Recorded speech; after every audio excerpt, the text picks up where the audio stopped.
is only a transition to a different sphere of consciousness. Carol Ann is not like those she's with. She is a living presence in their spiritual earthbound plane.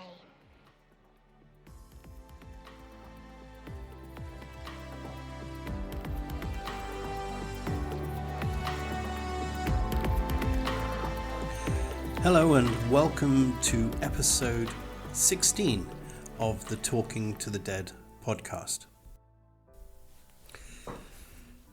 This week is going to be a very interesting week. I've had a tremendous amount of communication with people who very kindly sent me emails concerning various things that they wish to discuss and things for me to ask. It's really been quite moving how many people have written to me.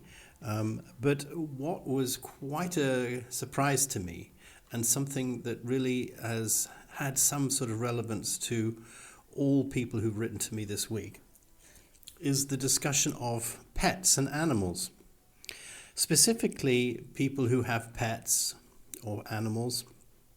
How do they relate to us as humans? What consciousness do they inhabit? What happens to them when they pass? Why are they here? Is it right to eat animals?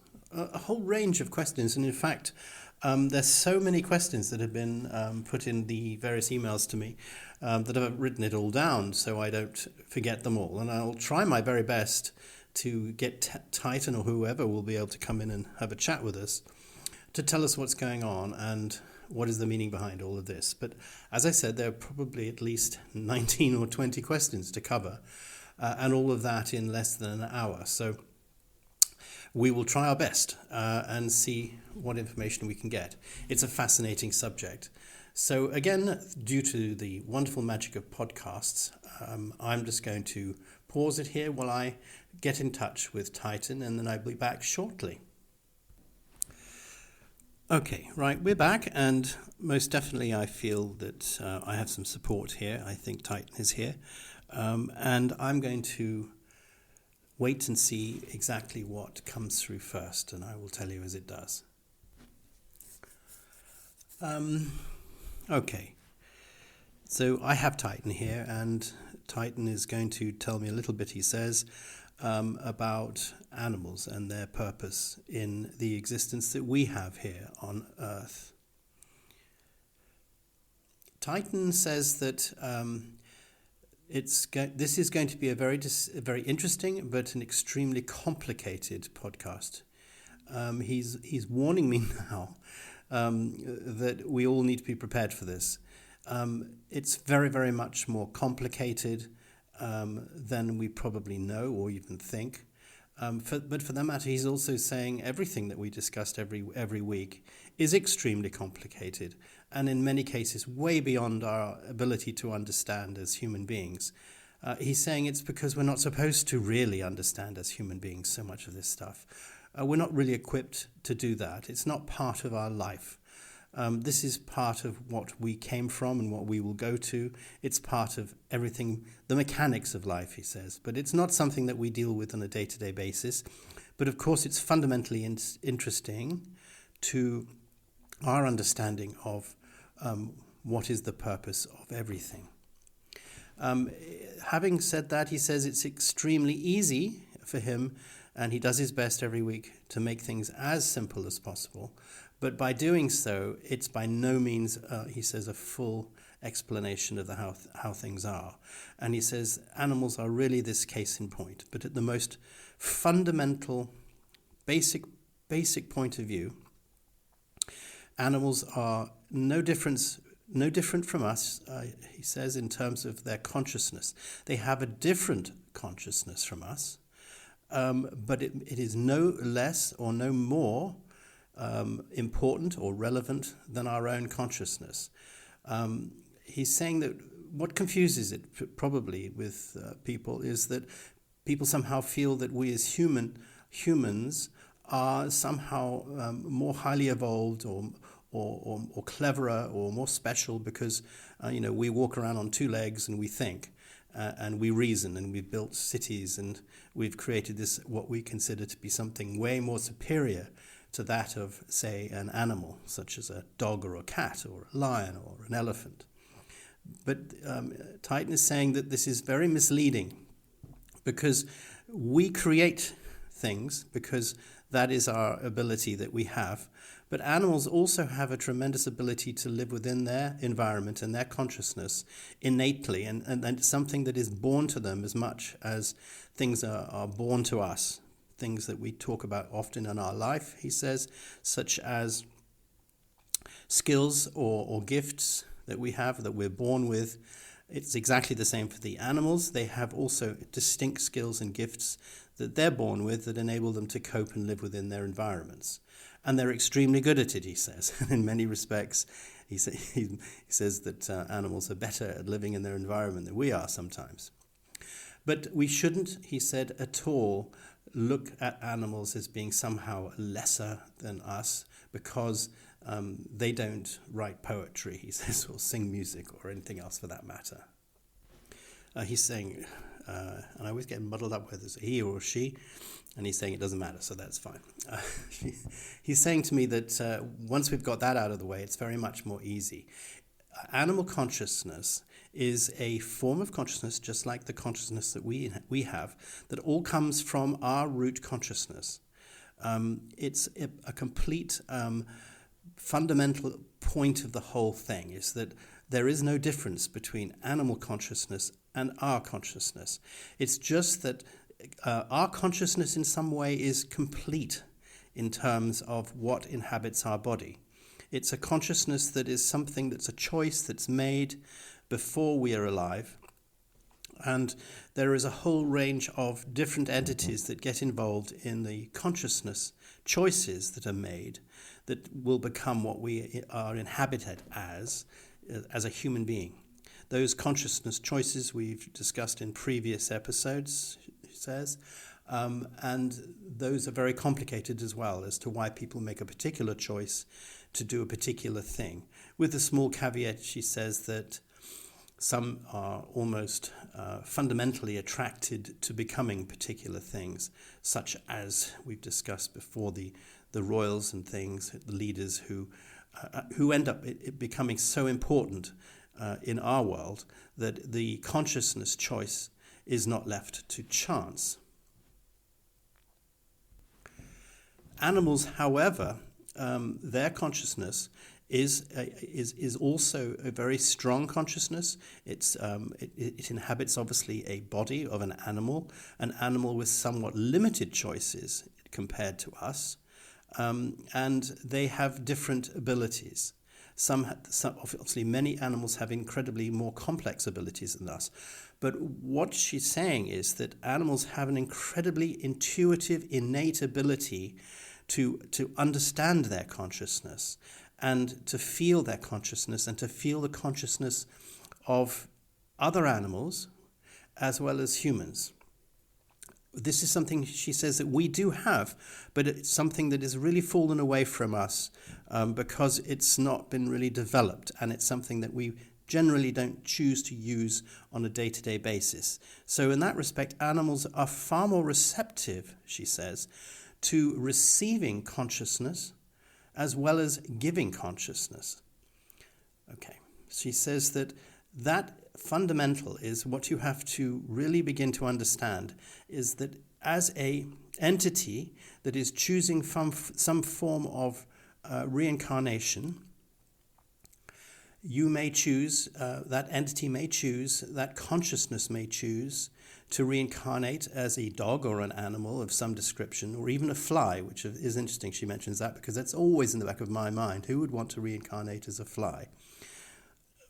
She says, well, again, you can't begin to understand. She's saying, Philip, you can't begin to understand because it's far too complicated. From your point of view, you would say, why would anybody want to reincarnate as a fly? But that's a stupid question, she says, because there are huge amounts of people who are involved in the thought manufacture of animals, of every form of living thing. She's saying it's a sandbox world where people want to create animals, they want of every single diversity. That's why she says we've got so many multitudinous types of life forms on Earth, because so many different entities in many different dimensions are involved in almost sort of for the fun of it, as well as their entertainment and medical advances, things that they want to experiment with, the needs that we have. All of this helps the development and the creation of different forms of life. Titan is saying to me now that what she's just said we need to listen to again, probably, because it's so important that we understand that an animal has as much consciousness as we do, but a different form of consciousness, a somewhat limiting consciousness, but in many respects also more superior consciousness to us.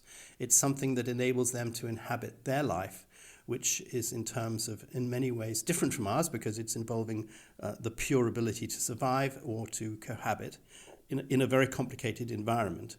And we have obviously other requirements and other abilities and other skills. But she says a lot of this will be covered. That's interesting.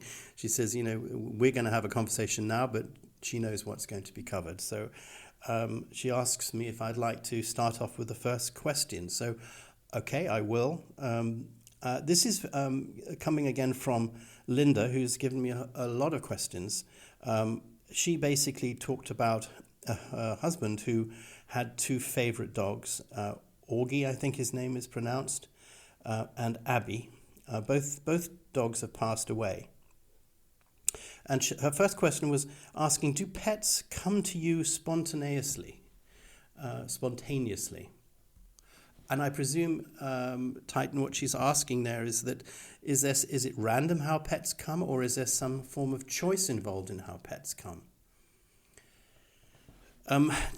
Titan is saying that there is nothing in life that is spontaneous, really. Everything has been chosen and planned. We've been through that before. And in the terms of her particular beloved dogs, they came into the husband's life for a reason. They are very interesting that these particular animals have been of a great benefit to the husband and have been sorely missed by him. And it's really true that the huge benefit that these two particular dogs have given to Linda and her husband over the years until they pass is part of their purpose. Their purpose has finished as far as the earth is concerned, but the entity from which they came is something that we need to discuss, she says. To a large extent, an animal is something that's provided to a human being because of a need, but also when a person gets an animal or a pet, the human passes consciousness to the animal. So not only is there consciousness coming from your entities, from your energy consciousness and other energy consciousnesses, you as the human being also are passing energy to it. And she's also saying another important thing for the sake of our discussions today is that animals, because they have a different sort of consciousness from us, they can absorb consciousness from around them in a much more direct and complete way than we do as humans. She's saying, obviously, we as humans do absorb our consciousness that becomes us before we're born. We can also absorb consciousness while we are alive, and of course that consciousness eventually returns to our root consciousness when we pass. But animals are much more able to pick up that consciousness as they're alive, but she's saying they pick up consciousness from things not just human, but from other animals and from the environment, from buildings, she's saying, and also from their own experience. So she's saying you probably have heard many stories of animals who seem to be they have some sort of precognition. They can always see what's going to happen. Well, that's because they can. She's saying animals have this ability that we have much less, to be able to sense the very complicated timelines that exists between past, present, and future. they have an ability to be able to see this. They're, if you like, more clairvoyant than us, so they have that innate skill. She says, to directly answer that question, in terms of Augie and Abby, the pets do not come spontaneously in that respect. They have come for a particular reason. They were chosen by us also in terms of our subconscious thoughts. They were also something that was planned by us before we were born. And they inhabit also consciousnesses quite often that we have known before, and they could be friends or family members that have passed, that are in the great energy consciousness, in the spirit world, if you like, and they can use animals as a route to inhabit an earthly existence again, while being of service either to strangers or to people that they have known or will know in the course of their life. And that's pretty interesting. So that would perhaps explain part of the second question here, which is, can you communicate, can pets communicate with people? And she mentioned to me that obviously one of my podcasts, I communicated with a lab monkey, which was quite an amazing thing. So what's all that about? She said, yes, of course, in my particular case, I'm able to communicate with entities that have been animals. They're not necessarily animals anymore. However, they were animals, and they were, as you know, with the lab monkey, a very, very important part of human development.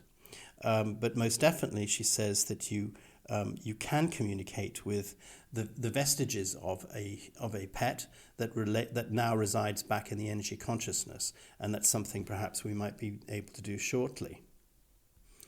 Next question is something that people have asked, I'm sure, for hundreds of years. Do you see your old pets in the spirit world? Titan says that most definitely, of course. But one thing you must also not forget is that the animals that you have in this world, as she has said, are largely inhabited by consciousnesses from when we pass, from our energy consciousness, the same place where we come from.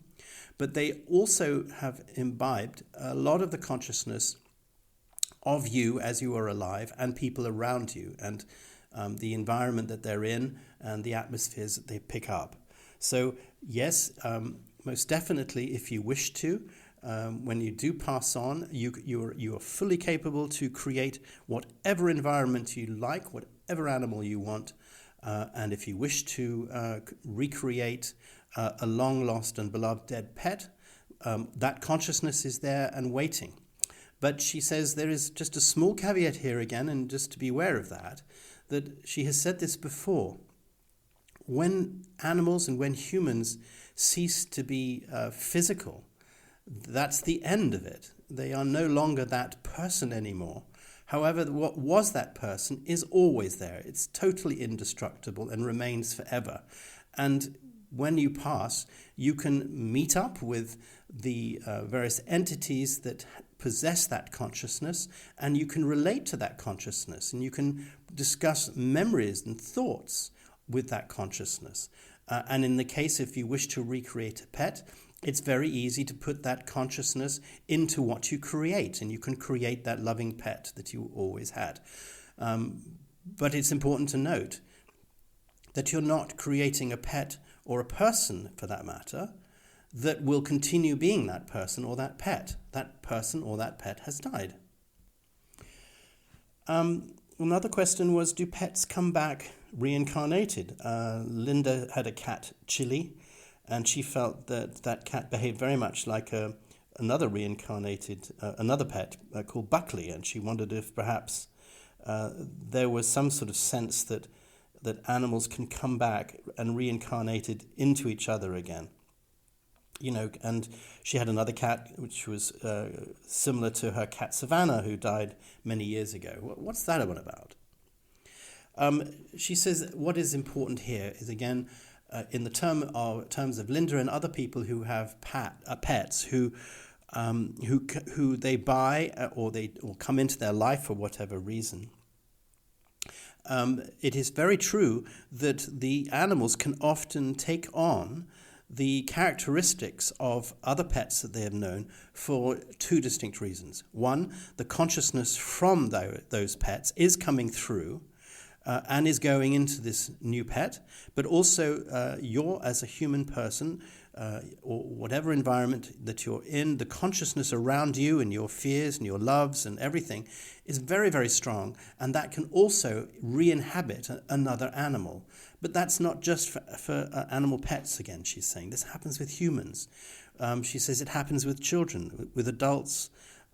We quite often can inhabit or have aspects of other people within us. We absorb that consciousness and the feelings, and that affects us in tremendous ways. Sometimes it's transitory, she says. Sometimes it lasts for years and a long time. She's saying, after all, in a way, that's what love is. Love is the ability to accept another person's consciousness and allow it to make a change in your own consciousness, and for you to give that consciousness back, and for that to be allowed to make a change in them.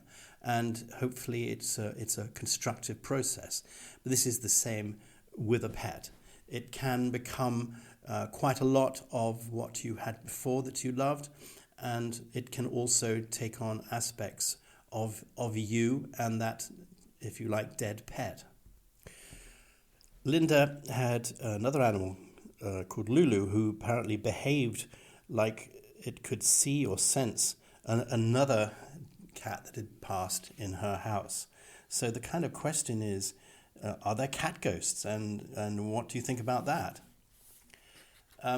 She said this is going to relate very closely to a question that's going to come a little bit later concerning Esther, who also wrote about a cat that she's recently purchased.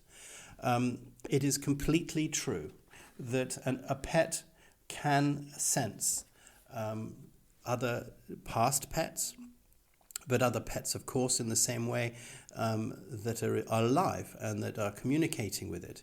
Not necessarily because they're in the neighborhood, but they can actually sense them.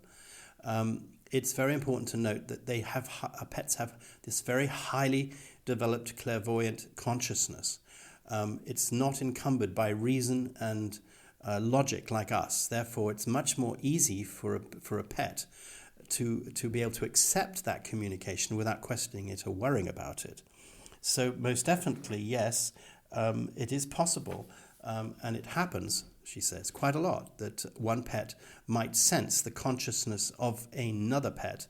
Now, she says she wants to talk about quickly the ghost side of things, because obviously ghosts are a very complicated subject on their own, and I think we've touched on that before, and we probably will touch on that in the future, she says. But very often that means that a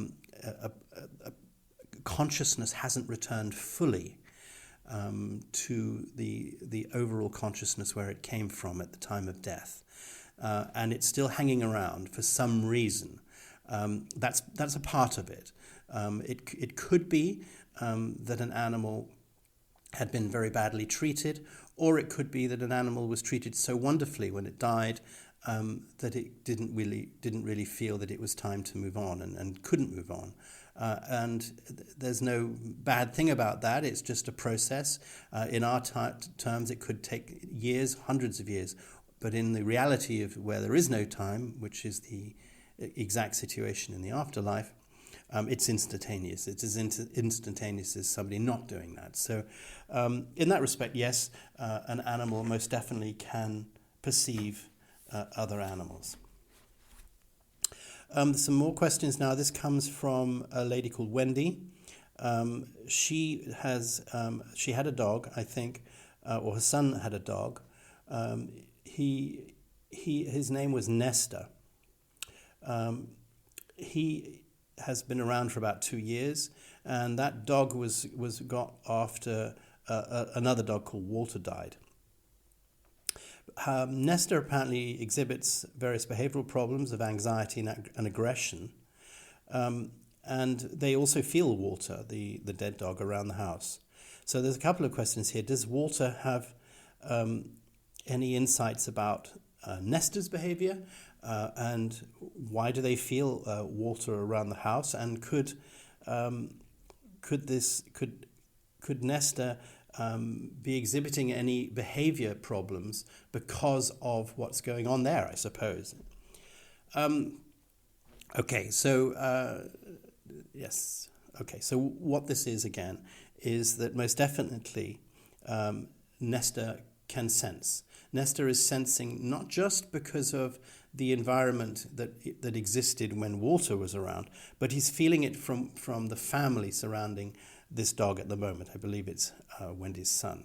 Obviously, there's a lot of consciousness that was left in the son. There was consciousness that was left in other people around this dog, because that's the way consciousness works. It's not something that just disappears. It can be left in objects, it can be left in people, it can be left in animals. And most definitely Nestor, he has aspects of the consciousness of Walter, but also consciousness of the son and the various other people who have high hopes. But also there is fears, and there are things that have happened, she's telling me. There are some bad things that have happened, some good things that have happened. And all of that is emotional. And in this particular dog, Nestor, this anxiety and aggression, she said, would be caused because of the consciousness that is inhabiting this dog, that may not be entirely positive, and because dogs are non-verbal, they need to express that in ways that they can, such as behavioral problems, and maybe even anxiety and aggression. Most definitely, if you feel Walter around, that would be probably a case in point, that Walter is still having an influence in terms of his personality on this other dog. Can't really say more than that. It's not a bad thing. I suppose in terms of what could Walter do to help Nestor's behavioral problems. I think what she's saying to me is that probably the very best thing for an animal is for it to not feel that it's alone. And she's suggesting to me that maybe you get another dog as well, a companion dog, for Nestor, because then perhaps there'll be more positive consciousness that can come. She says that it's often that two dogs work very well together, maybe three dogs. It's like humans. People tend to pick up good vibes and bad vibes from people, she says. And quite often, if there's a behavioral problem, being able to have another animal and a positive influence may help quite a lot. Okay, I would like then to move on to Esther. Now, you remember Esther of last week. Her husband, Stefan, recently passed. And as I was thinking about this podcast and all the questions that I was getting in, I actually reached out to Esther because I had another feeling that also this was not a coincidence that we were going to be talking about animals this week. I had a strong feeling that I needed to ask Esther whether animals were important to Stefan in some respect, or is there something going on that involves animals that could help us get an understanding of things? And she wrote back and she said immediately that Stefan loved animals, dogs and cats, and it was agreed before he passed that they would get a cat, a kitten. And they did do that finally when he passed, and the daughter Sarah and Esther have the kitten. Which is lovely. I love that story, and I think that is, again, a lovely thing to have. But what do you think of that, then, Titan? Titan is saying that it's a perfect example of what she's saying, of a human being being able to pass huge amounts of love and consciousness to an animal. That animal can absorb that consciousness. That's what animals are very good at. But there is also the aspect of the consciousness that's been passed into that animal from the spirit world. So in terms of Stefan involved in all of this, she is saying that the various things that have been seen and felt may well be related to Stefan making contact. Although she again wants me to say, very similar to last week, that in the case of Stefan, Esther already knows what's going to happen there and how the communication is going to happen to start with. Far more non-verbal communication than verbal communication. But the cat is certainly featuring in this, which is interesting, Titan, because she mentioned to me that the cat has chosen to, when it was a small cat, chose to sleep in a particular place, I think next to Stefan's bed. And Esther couldn't really understand that. Well, I think you can now. And now he's slightly bigger. He sleeps, I think, on Stefan's old slippers that are still in the corner of the bedroom. Titan says, well, of course, this is, again, reinforcing what she said already, that this particular cat most definitely can feel the energy. She said there was a huge amount of energy surrounding the illness and the eventual passing of Stefan. But there's a huge amounts of personal, wonderful energy that is also left. And she's saying this is, again, what I want to talk about pets and how they are so useful and helpful to people. A pet can help a human immeasurably, not only get over grief, but also how to live their life. They are sent often because it's the right time to come and to help you for some particular reason. And this is a classic example, she says, where a particular cat, imbued with all the relevant love and consciousness of a deceased person, that also picks up the consciousness and the hopes and the fears and the worries and the love from the surviving family members. She says it's a lot of responsibility for this animal, but that animal is there to give you comfort, to show you things that will help confirm to you that in that respect there is no death, that the consciousness lives on. The cat is, she's saying, is not Stefan, of course, but the cat has aspects of Stefan from you and from your daughter and from him. And you are seeing things that, if you like, are just trying to show you that and should be giving you some comfort. So when you see it, don't feel frightened. She says, feel the love and feel how wonderful it is that that's going to happen. But she says, of course, animals don't live forever. And, you'll probably outlive the cat, but that's no worry because that consciousness is there to help you at this particular point. It's part of this process that's helping you move forward from where you are now. So yes, the question, do animals sense things, seems to be pretty well answered. I think most definitely this particular cat must be sensing Stefan's energy that he's left behind. Titan said, yes, exactly. That's exactly what he can sense. Plus, he is imbued with some of the energy from Stefan, plus from Esther, from the child, from the environment. And animals are incredibly sensitive to this. And she's now saying, I should just quickly say something that I remember too. And I think I've mentioned this before. My mother had a dog, an Alsatian dog, and we loved this dog. And I think I'd mentioned before, not only did we know, or did that dog know when my mother was anywhere near the house, because he would go insane. And, hours later she would arrive by car. So we knew we could almost set our watches by that ability for him to know. But the other thing, when we did have to put Franz, his name was, down because he had a terrible cancer, I think I was the only person who had the courage to go to the vet and to be with him while that process took place.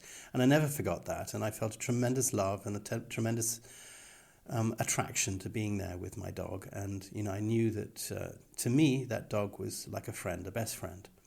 And for years afterwards, whenever I came down the stairs, I always used to watch out in case I walked on him at the bottom of the stairs. And of course, you can say, well, of course, because that was just a habit. But it wasn't. I knew he was there. My father used to say so many times, I can feel him now. I could hear his barking in music, or I could just feel him around the house. So yes, I completely understand that too. So no, thank you for reminding me of that. So those are the questions, I think, from other people. But obviously I have a lot of questions myself, Titan. I wanted to ask, do animals have a sort of a consciousness that we understand it? And I think in a way you've already answered that question. And she says, yes, I've already answered that question. They do have a consciousness, just as you can understand it.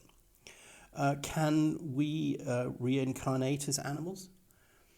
She says, yes, but everything I've said to you, I'm telling you right now how you are already reincarnating as animals. Not fully and not completely, because a human is not going to reincarnate as a dog or any other species of animal. A human is generally going to reincarnate as a human. But parts of a past human and in the entity can choose to allow its energy or to project its energy into a dog or a cat or a fly or any form of living entity or plant. She says house plant, she says, which is quite fun. So most definitely, an animal can be the reincarnation of another entity, but which could have been a dead pet as well as a dead human. But not entirely. It's not all that consciousness, because it's just not working like that. She says, I can't really explain it any more than that without getting far beyond my ability to describe it. This is a question I have for you. My wife is vegetarian, and she's always been asking me to give up eating animals. What's that about? Is it right that we eat animals? Should we be eating a vegan lifestyle or a vegetarian lifestyle? Titan said, you know what I'm going to say.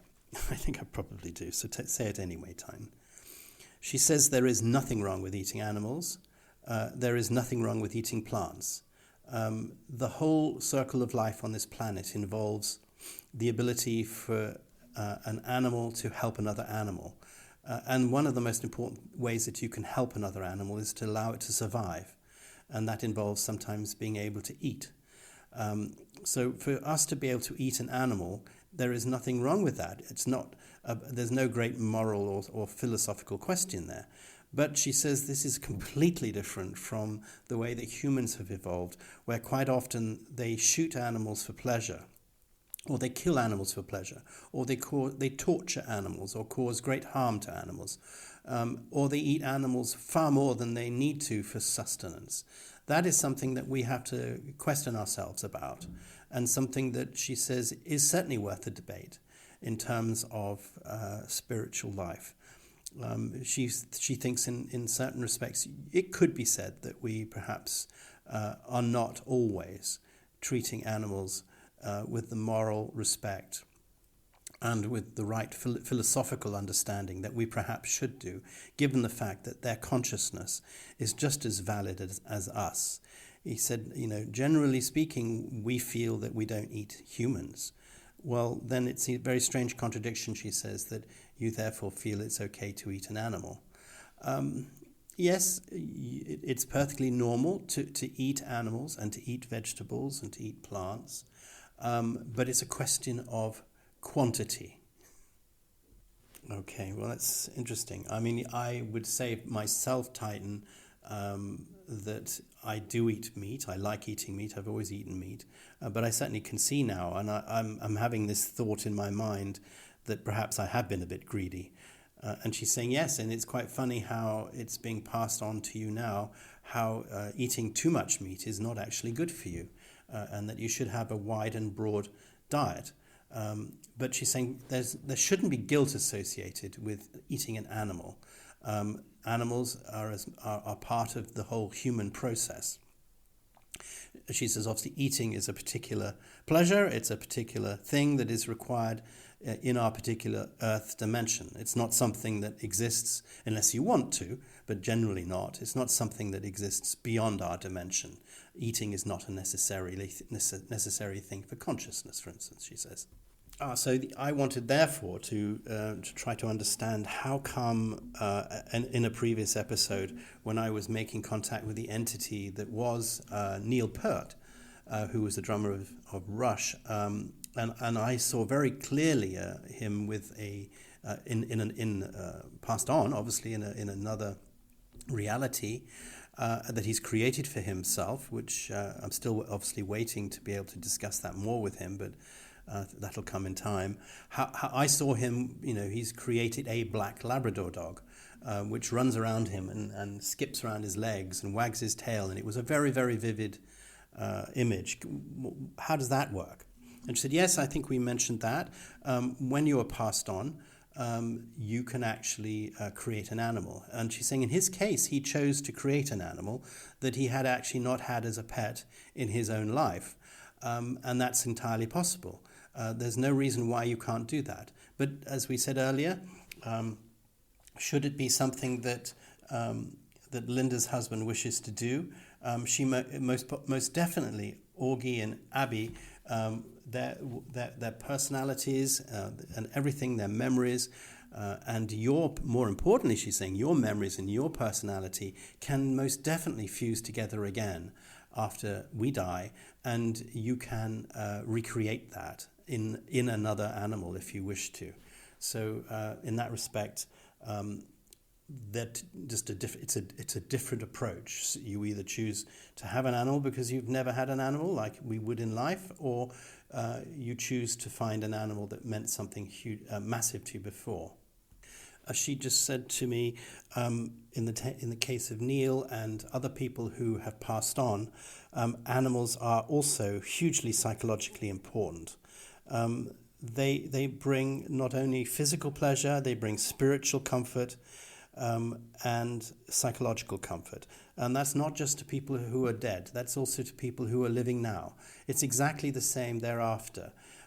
In many respects, people like Neil have chosen to recreate a black Labrador, but it may well be inhabiting a consciousness that he wishes that Labrador to have, that is very familiar with him. And it may not have been in his life before. It could have been in a previous existence. He could have had a black Labrador when he wasn't Neil Peart, for instance. So that's another explanation as to why. We're down to the last few questions. A late email from Linda, and this actually is something that I kind of touched on myself, really. It was that, very sadly, sometimes an animal that you love gets some form of bad disease, and we've been taught, Titan, that sometimes it's kinder to take the animal to the vet and have him put to sleep. What's that about? Again, is that something we have a right to do? And as Linda would ask, does an animal have an appreciation for the fact that we're doing it to lessen their suffering rather than actually the physical act of actually having a dog put to sleep? Titan says that you mustn't get too carried away with the medical drama towards the end of an animal's life any more than you would with another human being. It's a normal process that people get old and die, and she says it's a very normal process that people get sick and die. And in the terms of your ability to assist another person to die because they have tremendous pain, absolutely nothing wrong with that. She says we've covered that before in terms of assisted dying. It's a perfectly relevant thing. And there is absolutely nothing wrong with that process. So in terms of an animal, it's like a human. They fully understand the consciousness that is left behind, will fully accept that this was the right thing to do at the right time, and was something that was part of what was preordained in the first place. So really, please tell Linda there should be no worries or concern. She says that's slightly different from somebody who actually wants to physically abuse an animal, but she says, I think we've sort of covered that. Linda wants to know, Titan, if the animals return to the same collective consciousness that she comes from, and will they know each other?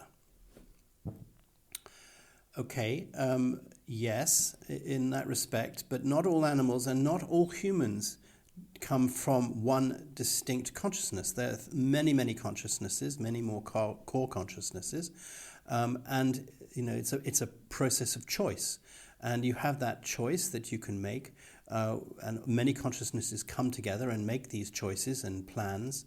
But if you wish to, most definitely, that animal can return to your collective consciousness and become part of you. And yes, you will identify that consciousness when you see it. We've discussed that already, she says.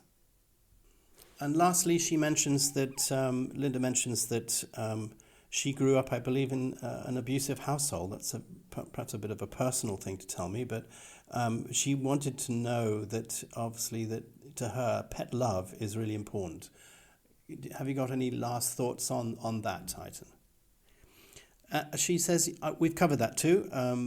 Most definitely, the love that we give to pets is something that is very important, and that is consciousness. That consciousness goes into that pet. But also it's another direction. A pet gives us tremendous love, gives us their consciousness. But that consciousness, therefore, comes not just from things that are living and dead. It comes from your creation of the love. And it's a wonderful kind of conduit. A pet, an animal that we love, is a wonderful conduit that not only gives us communication with people that have passed, but people who are alive, or animals that are alive, or the remains of the consciousness of the people who've departed. So it's an extremely complicated situation. Titan says that she has tried to make it simple, but really, by making it simple, it almost is oversimplified. But one day we'll understand that the process of creation, the thoughts creating this reality, is such a fundamental part of existence. That this happens on such an infinite scale. There are infinite numbers of animals and insects at any one point, and people, and in many different dimensions. If we have a pet that we love, that pet becomes so important to us because it absorbs that love, but it is also bringing to us love. It is bringing the love from those who've moved on. It's funny, she says to me, just as a parting thought,